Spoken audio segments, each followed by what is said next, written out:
నమస్తే వి న్యూస్ తెలంగాణ స్వాగతం. కాంగ్రెస్ ప్రభుత్వ ఉచిత హామీలలోని మహాలక్ష్మి పథకం ఫ్రీ బస్సు ప్రయాణం కారణంగా ఆటో కార్మికుల జీవితాలు రోడ్డున పడే పరిస్థితి నెలకొని ఉందని తెలంగాణ రాష్ట్ర ఆటో ట్రేడ్ యూనియన్ అధ్యక్షులు రవి ఆవేదన వ్యక్తం చేశారు. ఉప్పల్ మండే మార్కెట్ లో ఆటో ట్రేడ్ యూనియన్ కార్మికులు షాప్ తిరుగుతూ భిక్షాటన చేస్తూ నిరసన కార్యక్రమాన్ని చేపట్టారు. సందర్భంగా అధ్యక్షుడు రవి మాట్లాడుతూ గత 10 ఏళ్ల బీఆర్ఎస్ పాలనలో ఓలో ఊబర్ బైక్లను తెచ్చి ఆటో కార్మికుల పొట్టను కొట్టారు. ఈ ప్రభుత్వం ఫ్రీ బస్సు పేరుతో అదే తరహాలో ప్రవర్తిస్తోంది. మొన్న కాంగ్రెస్ ప్రభుత్వం ఆటో కార్మికులను చర్చలకు పిలిచి హామీలు ఇచ్చి ఆ హామీలను ఇప్పటి వరకు నెరవేర్చలేదని మండిపడ్డారు. అవసరం లేని చోట్ల బస్సులను వేసి అక్కడి కార్మికులకు జీవనోపాధి లేకుండా చేస్తున్నారు. కాబట్టి ప్రభుత్వం అవసరం లేని బస్సులను రద్దు చేయాలి, ఎల్లో ప్లేట్ లేని ఓలో ఊబర్ బైక్ల పర్మిషన్ రద్దు చేయాలని డిమాండ్ చేశారు. మా న్యాయమైన డిమాండ్లను పరిశీలించి వాటిని నెరవేర్చాలని కోరారు.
బస్సు ప్రయాణం వెంటనే ఏ ట్యాక్స్ లేనటువంటి బైకులను వెంటనే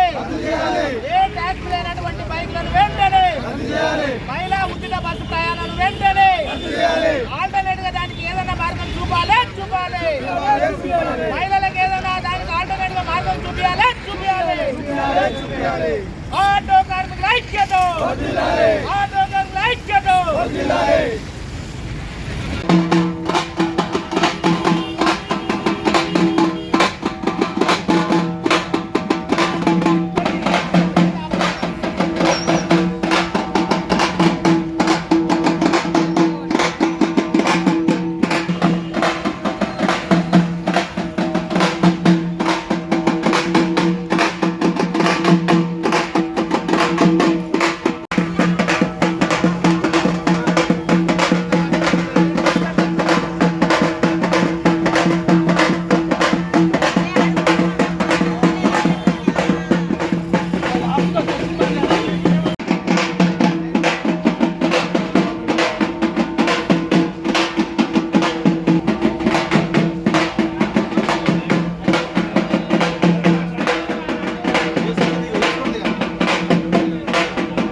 కార్యక్రమాన్ని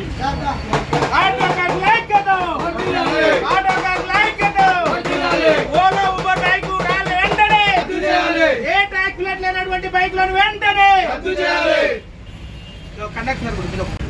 మరి నా పేరు తెలంగాణ రాష్ట్ర ఆటో కార్మిక ట్రేడ్ యూనియన్ పల్లెల రవి, స్టేట్ ప్రెసిడెంట్గా మరి ఈరోజు ఒక భిక్ష ఆటో కార్మిక నిరసన కార్యక్రమాన్ని జయప్రదం చేస్తూ మరి ఇక్కడ వచ్చిన మీడియా మిత్రులకు అదేవిధంగా నా తోటి కార్మికులకు మరి ఈ కార్యక్రమాన్ని జయప్రదం చేయాలని మరి ముందు జేఏసీ పిలుపు మేరకు ఈరోజు కార్యక్రమం నిర్ణయించాం. గత 10 సంవత్సరాల నుండి మరి పోయిన ప్రభుత్వం కానీ మరి ఇప్పుడు ప్రజెంట్గా కాంగ్రెస్ ప్రభుత్వం కానీ మరి వచ్చిన కాంగ్రెస్ ప్రభుత్వము మరి ఉచిత హామీలతోని మహాలక్ష్మి పథకంతో బస్సు ఫ్రీ పెట్టి ఇలా కార్మికులను రోడ్న పడేసి బతకలేని పరిస్థితి చేసి మరి ఒక్క జీవనోపాధి లేక కూడా మాకు చాలా ఇబ్బందులు పడుతున్నాం.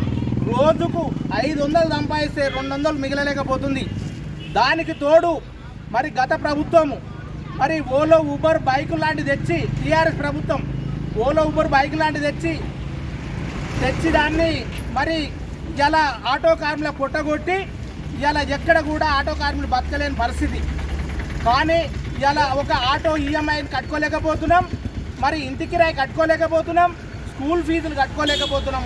నానా ఇబ్బందులతో మేము ఆటో డ్రైవర్లము చాలా ఇబ్బందులకు గురి అవుతున్నాం.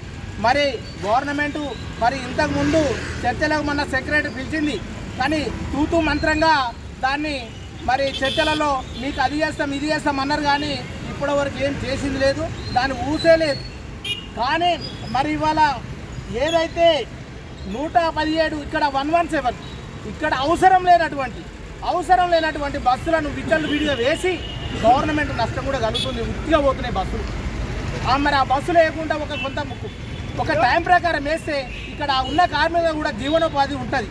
దాన్ని దృష్టిలో పెట్టుకొని గవర్నమెంటు ఏదైతే లేని కాడ గ్రామాలలో ఇవాళ ఉచిత బస్సు ప్రయాణం వల్ల గ్రామాలలో కొంచెం ఉద్యోగం లేక నిరుద్యోగం స్వయం ఉపాధితో బతుకుతుంటే ఇలా కాంగ్రెస్ ప్రభుత్వం వచ్చి పొట్టగొట్టింది. దీన్ని వెంటనే అరికట్టాలి. దానికి మహిళలకు మేము వ్యతిరేకం కాదు, కానీ మహిళలకు వేరే ప్రత్యామ్నాయం చూపి మా ఆటో కార్మికుల చొరవ చూసి మా ఆటో కార్మికుల న్యాయమైన డిమాండ్లను పరిష్కరించాలని కూడా తెలంగాణ రాష్ట్ర ఆటో కార్మిక ట్రేడ్ యూనియన్ ప్రెసిడెంట్గా నేను విజ్ఞప్తి చేస్తున్నాను. ఓలో ఊబర్ ర్యాపిడ్ని కూడా వెంటనే అరికట్టాలి. ఏ ట్యాక్స్ ప్లే లేనటువంటి బైకులకు ఎలా అనుమతిస్తారని కూడా నేను దీని మీద విజ్ఞప్తి చేస్తున్నాను. జై ఆటో కార్మికుల ఐక్యత! ఆటో కార్మికుల ఐక్యత!